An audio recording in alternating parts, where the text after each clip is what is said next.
Hi, my name is Sahar Magnuson, and today I'll be sharing with you guys the steps to a bicep curl. So I'm going to go ahead and start the video so you guys can see the different steps. So, like I mentioned, the exercise I'm showing you here is a standing upright bicep curl. So I'm doing bicep curls standing with just a dumbbell, and later on I'll talk about the different variations and different ways you can do the same exercise for your biceps. So halfway through the video, I do change angles. It's not because those are the steps involved in a bicep curl, but just because I wanted you guys to see it in a different way. I won't get too much into the details of doing a my lower extremities, but I do think they're important to mention.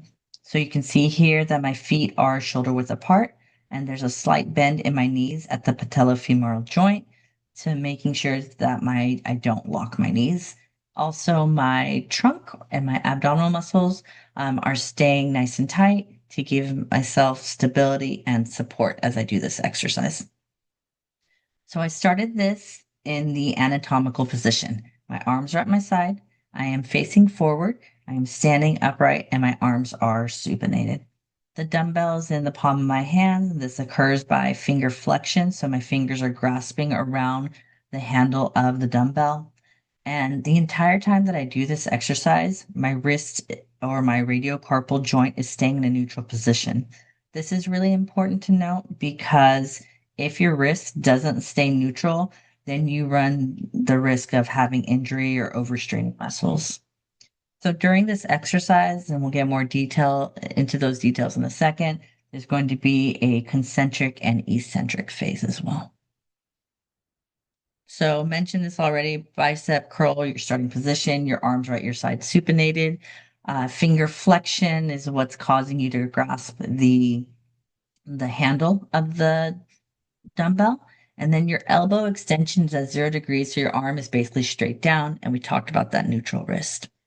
So the next step is going to be the concentric phase. So at this point now, you're going to contract and shorten your bicep by having elbow flexion. And we'll talk about elbow flexion a little more in a second, but this is going to cause a 135-degree angle. So your shoulder or the glenohumeral joint is staying in a neutral position. Basically, this is causing support so that the elbow flexion can occur.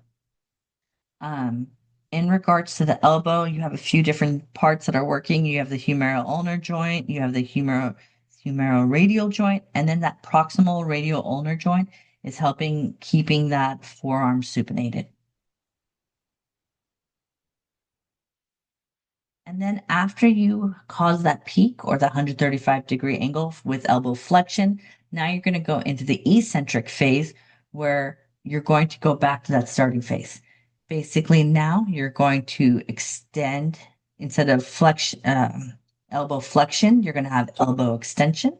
And the bicep, instead of contracting and shortening, is now going to lengthen. And so you're going to go back to that 0 degree angle, and you see my arm basically goes back down into a straight line or a neutral position. And then the big thing on that too, you want to make sure not to lock elbows. One thing I did forget to mention, but I'll touch on it now, is that your elbow is a hinge joint, and that is where most of the movement, if not all the movement, is occurring. So you are moving in the sagittal plane. And then going back to the contextual factors. So age and upper body strength, people are all different ages, people have all different types of body strength. So those are going to be factors because not everyone is going to be able to lift the same amount of weight. So especially as you get older, you have dysfunction of muscles, deterioration, osteoporosis, things that might affect how much weight you can lift and how you can lift it. Injuries also could be another issue. And then longer and shorter forearms of a person could make a big difference even with the same weight. So a person who has a longer forearm will have a longer moment arm, which means that they will need more torque to move the same amount of weight, which means that bicep curl would be more difficult than it would for someone with a shorter forearm, even with the same weight. So again, shorter forearm, now that person has a shorter moment arm, which means they need less torque to move that same weight. So it makes that bicep curl actually easier for them. And then some environmental factors. If anybody's ever gone to the gym when it's busy, they know they may not have the space that they need to work out properly. So, one thing could be that if you don't have enough space with a bicep curl, you're not going to be able to do that full extension that you need. And then, as you guys saw, I was standing in the upright position. There was a level of stability and balance that was involved. But another environmental factor could be adding the Bosu ball. So now you need have a greater issue with balance involved. So if you want to challenge yourself, you would add the Bosu ball to for that environmental factor. And then different types of adjustments, different types of weights. So using a barbell is different than using a dumbbell and is different than using a resistance band.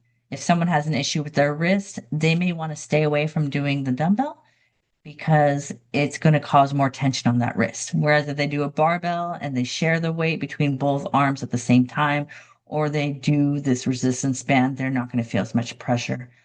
Someone who has issues with balance and standing may choose not to do a bicep curl in the upright position and instead may want to do it sitting. And then also the speed of the repetitions would matter.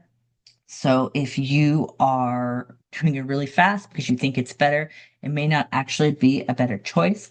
So doing your exercises, bicep curl included, slower and concentrating on those curls is actually better for constant tension on that bicep and working it.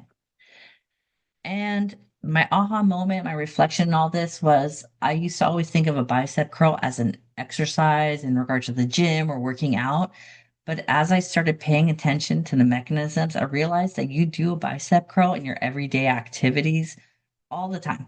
Lifting your children, lifting your pets, washing your face, eating, drinking.